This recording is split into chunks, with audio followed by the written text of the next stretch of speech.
মন্ত্রণালয়ের মিটিং। তো আমরা প্রাধান্য দিয়েছি গতবারে ঈদযাত্রায় যে ব্যত্যয়গুলি হয়েছিল সেটা কিভাবে এবার আরো অধিক মনোযোগী হয়ে এবং প্রয়োজনীয় পদক্ষেপ নিয়ে নিরসন করা যায়, সেই লক্ষ্যে আজকের এই মিটিং। তো আমরা সে বিষয়ে স্টেক হোল্ডার যারা আছেন, যারা এই ঈদযাত্রার সার্বিক ব্যবস্থাপনার সাথে সর্বপর্যায়ে যুক্ত থাকেন, পরিবহন মালিক, শ্রমিক নেতৃবৃন্দ, তারপর আমাদের বিআরটি আছে, বিআরটিসি আছে, হাইওয়ে পুলিশ, বিভিন্ন আপনার আছে যেটাকে বলা হয় আমাদের গোয়েন্দা সংস্থারাও আছেন, যারা বুদ্ধি পরামর্শ দিচ্ছেন, যারা সবসময়ের জন্য গাইড করছেন, মাঠের পরিস্থিতি দেখছেন, এলজিআরডি মন্ত্রণালয়ও আছে। সবাই মিলে আমরা সেই সমস্যাগুলি সমাধান কিভাবে করা যায় সে ব্যাপারে আলোচনা করেছি, কিছু সিদ্ধান্ত গ্রহণ করেছি এবং আগামীতে সেগুলি দ্রুততম সময়ের মধ্যে কার্যকর করার চেষ্টা করছি। সে বিষয়ে আজকে আলোচনা হয়েছে মাত্র।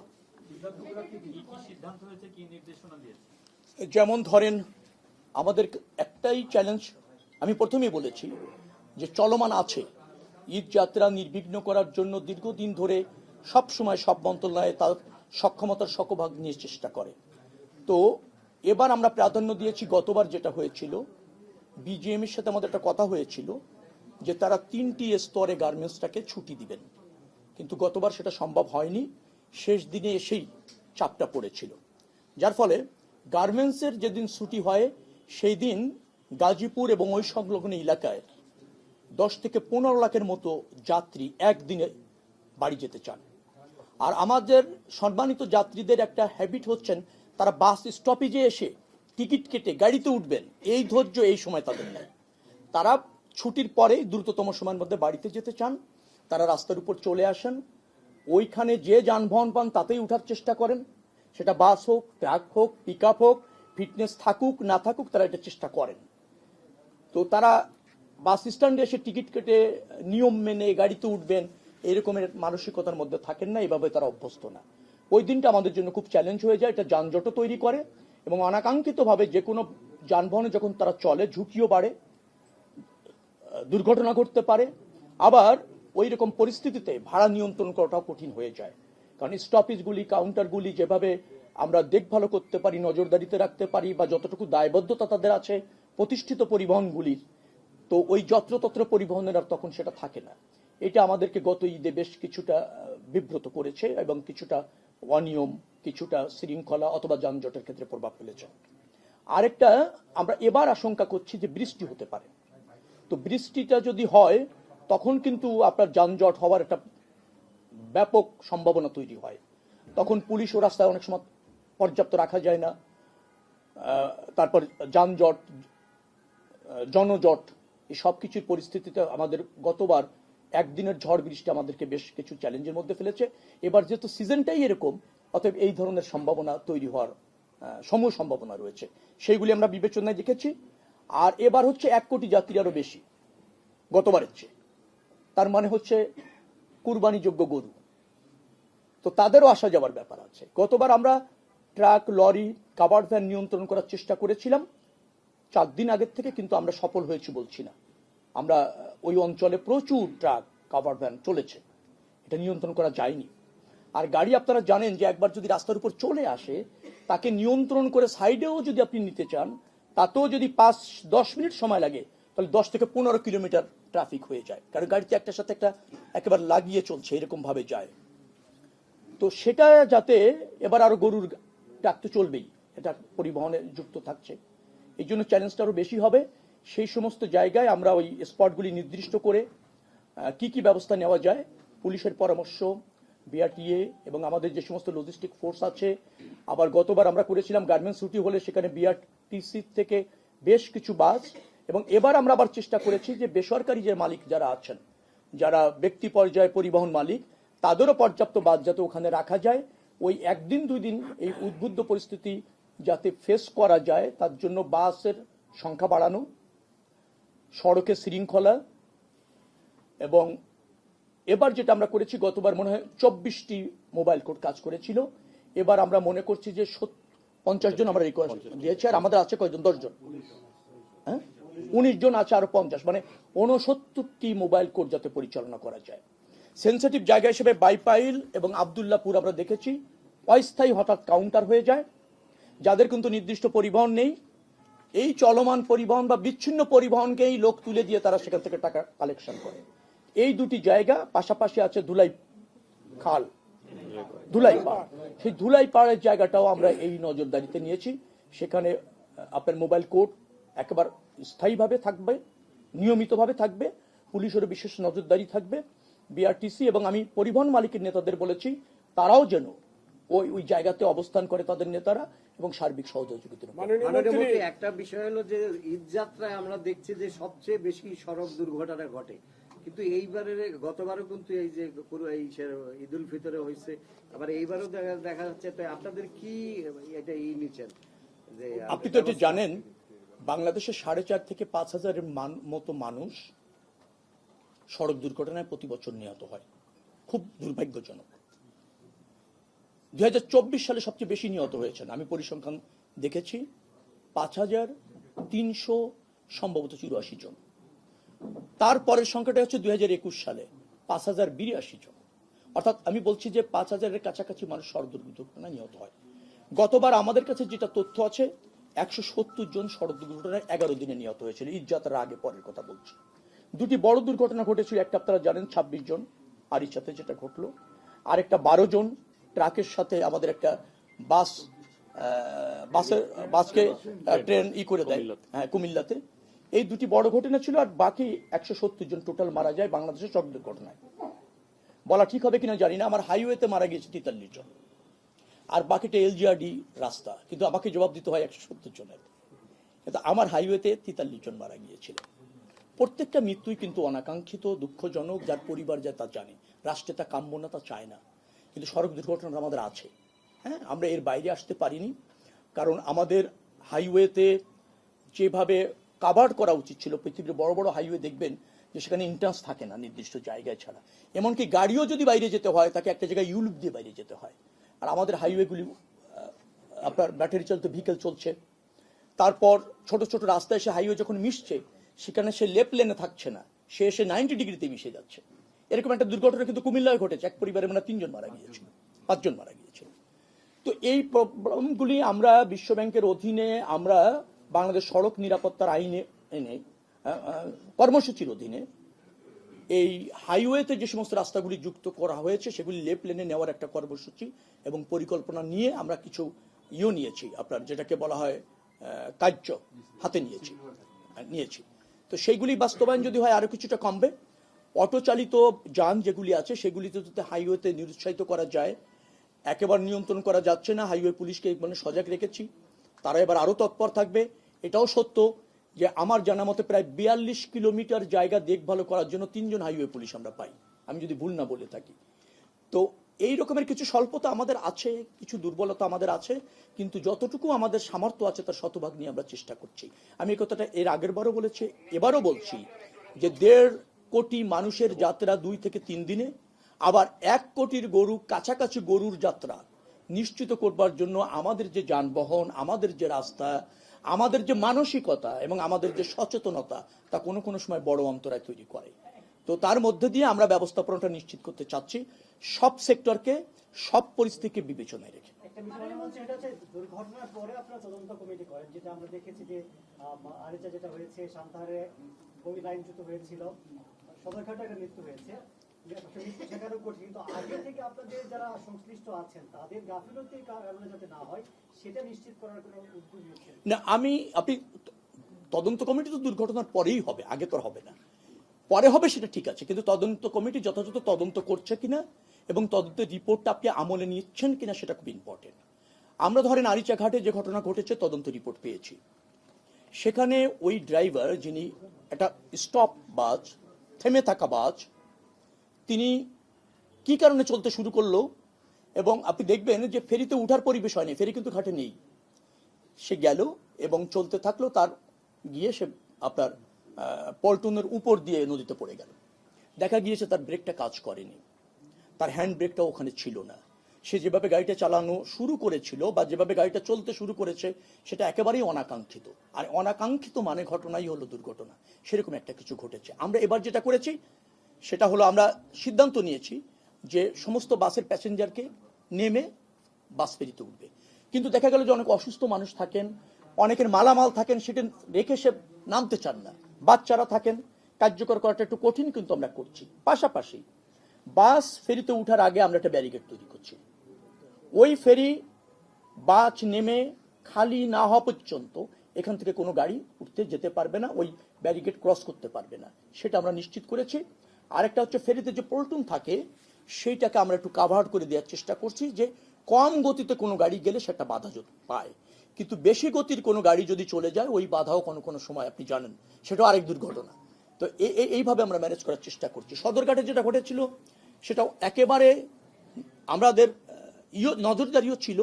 হঠাৎ করে আপনার বোটে, স্পিড বোটে এসে যখন উঠতে যায়, দুইটা লঞ্চের চাপে এরকম একটা দুর্ঘটনা অনাকাঙ্ক্ষিতভাবে ঘটে যায়। এবার আমরা যেটা করেছি সদরঘাটে সেটা হচ্ছে বোট এবং স্পিড বোট কোনোটার থেকে কোনো লঞ্চ উঠতে পারবে না, নৌ পুলিশের সার্বক্ষণিক কর্ডন করে নজরদারি চলবে। বোট এবং স্পিড বোটে কোনো যাত্রী যদি আসে সে পল্টনে নামতে পারবে এবং পল্টনে উঠতে পারবে, সেই জন্য আমরা ব্রিজ করে দিয়েছি নতুন করে। 3 দফায় ছুটির আমাদের দাবি রয়েছে, তারা অ্যাগ্রিও করে, কিন্তু আমি বলেছি আমরা এবার চাপ প্রয়োগ করেছি, গতবার কিন্তু কার্যকর হয়নি। তারা বলেছে কিছু কিছু গার্মেন্টসে এমন অর্ডার থাকে তাদের 2 দিন কাজ করাও জরুরি হয়ে যায়, নতুবা অর্থনৈতিকভাবে তারা দারুণ ক্ষতিগ্রস্ত হয়। তো এটা এখনো পর্যন্ত আমি নিশ্চয়তা দিতে পারছি না। আমাদের দাবি রয়েছে তারা যেন 3 দিনে অথবা 4 দিনে ধাপে ধাপে, যেখানে ওয়ার্ক অর্ডার ওরকম নাই তারা একটু আগে গেল, এই বিবেচনা করার জন্য জোরালো দাবি জানিয়েছি। তারা আমাদের মানে নিশ্চিত করেছে, কিন্তু শতভাগ নিশ্চিত হব গতবার যেহেতু হয়নি, তো নিশ্চয়ই সেই আশঙ্কা আমার মধ্যে আছে। আপনি বললেন যে গতবার ঈদে 43 জন হচ্ছে আপনার মহাসড়কে মারা গেছে, বাকিরা হচ্ছে এলজিইডির রোডসে। এইবার আপনারা আজকে মিটিং করলেন, এলজিইডির সঙ্গে আপনারা কোনো রকমের সমন্বয় করেছেন কিনা বা ওনাদের কোনো না, ছিল, প্রতিনিধি ছিল ছিল ছিল তারা কি বললো? না শোনেন, আমি বলছি যে রাস্তা ম্যানেজমেন্ট আলটিমেটলি এলজিডি রাস্তা তৈরি করে, আমিও রাস্তা তৈরি করি, আমি মহাসড়ক তৈরি করি, তারা স্থানীয় তাদের অধীনে সড়ক তৈরি করে। রাস্তার শৃঙ্খলার সাথে অনেক কিছু বিষয় জড়িত। টোটালটা স্বরাষ্ট্র মন্ত্রণালয়ের হাইওয়ে পুলিশটা দেখভাল করে। এখন আমাকে যদি আপনি বলেন, আমি রাস্তা তৈরি করি, রুট পারমিটটা দেই এবং গাড়ির ফিটনেস দেই, আমার বিআরটিতে কিছু কর্মকর্তা আছে মাত্র, আমার সরাসরি কিন্তু এই যোগাযোগ মন্ত্রণালয়ের, সড়ক যোগাযোগ মন্ত্রণালয়ের এমন কোনো ফোর্স নেই যে তারা এটা করতে পারে। আমরা সমন্বিতভাবে করি, দায় আমাদের আছে। হাইওয়ে পুলিশ কাজ করে, স্থানীয় পুলিশ কাজ করে, মোবাইল টিম কাজ করে।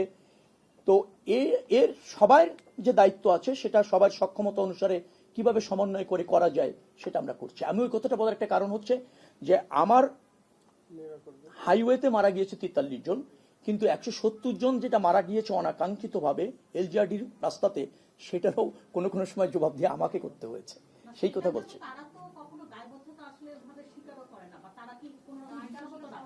না, দায়বদ্ধতা স্বীকার কি, দায় তো মৃত্যুর দায় আলটিমেটলি তো আমাদের রাষ্ট্রের, আমাদের ব্যর্থতা তো, তাই না? এখন এলজিআরডি কে আপনারা ওভাবে জানেন না, হয়তো তাদের প্রয়োজন হয় না। আপনারাও মানুষ এবং সাংবাদিকরা বোঝে যোগাযোগ মন্ত্রণালয়ের দায়িত্বই মানে হচ্ছে রাস্তার ফুল নিরাপত্তার দায়িত্ব করা, এই জন্য জবাবদিহি করতে হয়।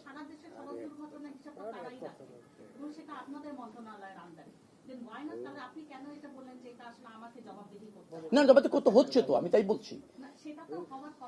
হ্যাঁ, কেন আমি বলছি যে আমি হচ্ছি, কেন আপনি এটাকে এইভাবে নিচ্ছেন?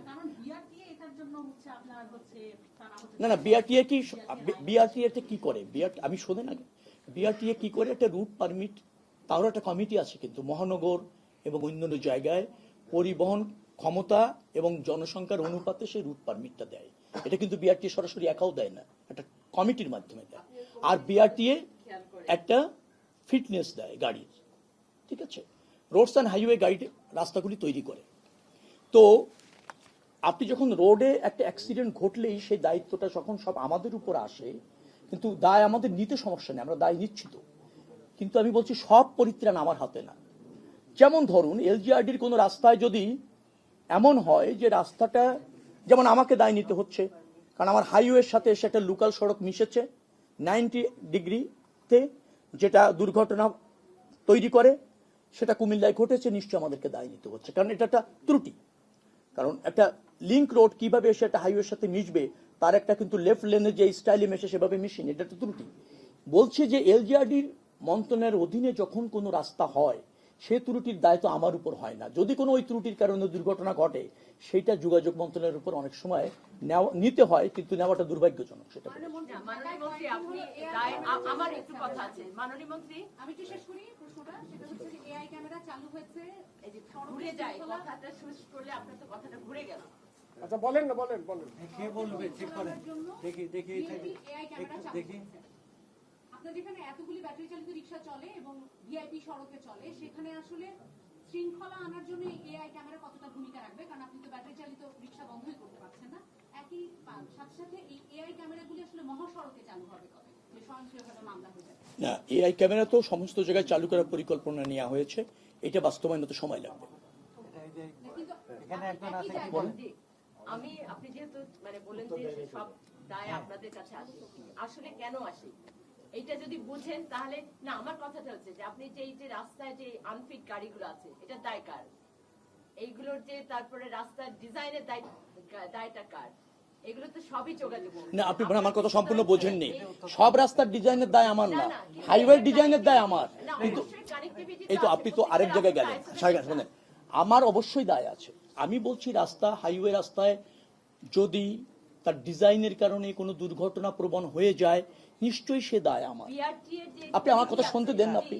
কিন্তু যে রাস্তাটা এলজিআরডির নিয়ন্ত্রণে, এলজিআরডি নকশা করে, এলজিআরডি বাস্তবায়ন করে, সেইটার দায় যখন আমাকে প্রশ্ন করা হয়, আমি তখন কি হয়, তখন হচ্ছে যে তখন আমাকে এই যে দায় নিতে হয়, অন্যদের দায় আমাকে কোনো কোনো সময় আপনাদের প্রশ্নের কারণে নিতে হচ্ছে। দায় আমাকে কেউ দিচ্ছে না, আপনারা দিচ্ছেন।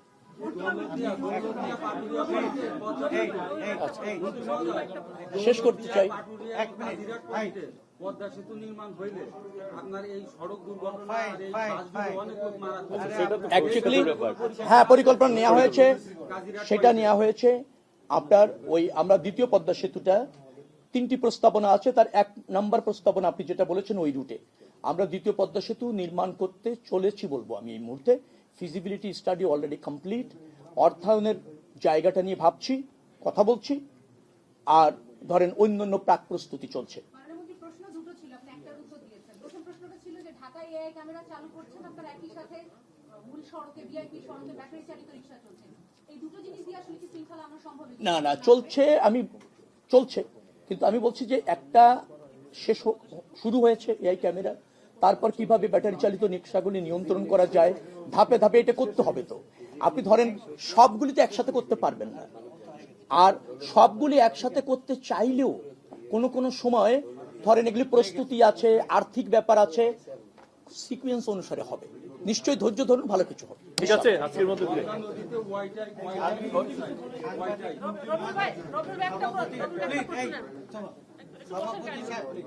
সভাপতি সাহেব সমাপ্ত দিচ্ছে। আমি আবারও বলতেছি, আমরা কিন্তু সাংবাদিকদের কোঅপারেশনে আমরা একটা বেটার অ্যারেঞ্জমেন্টে আছি।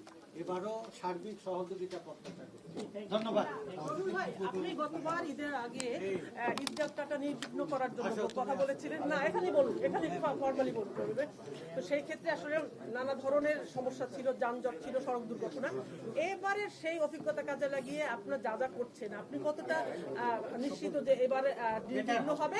বাসের সংখ্যা বাড়াবেন? না, আমি তো নিশ্চিত হওয়ার জন্য দায়িত্ব পালন করছি। এবং বাস ভাড়া এবার বাড়ার, যেহেতু জ্বালানির কারণে বাস ভাড়া অলরেডি বেড়েছে, সেই বাস ভাড়া বেশি বাড়া আমাদের সক্ষমতার আমরা সর্বোচ্চ চেষ্টাটুকু করতেছি, বাকিটা সময় বলে বলেছি। তো আপনার এই কথা কিন্তু আমি বলেছি, এই উত্তর বলেছি। না, ভাড়া যা বাড়ানোর আগেই সমন্বয় করে দিয়েছি 11 পয়সা অনলি। না, কোনো সুযোগ নেই ভাড়া বাড়ানোর, কোনো সুযোগ নেই।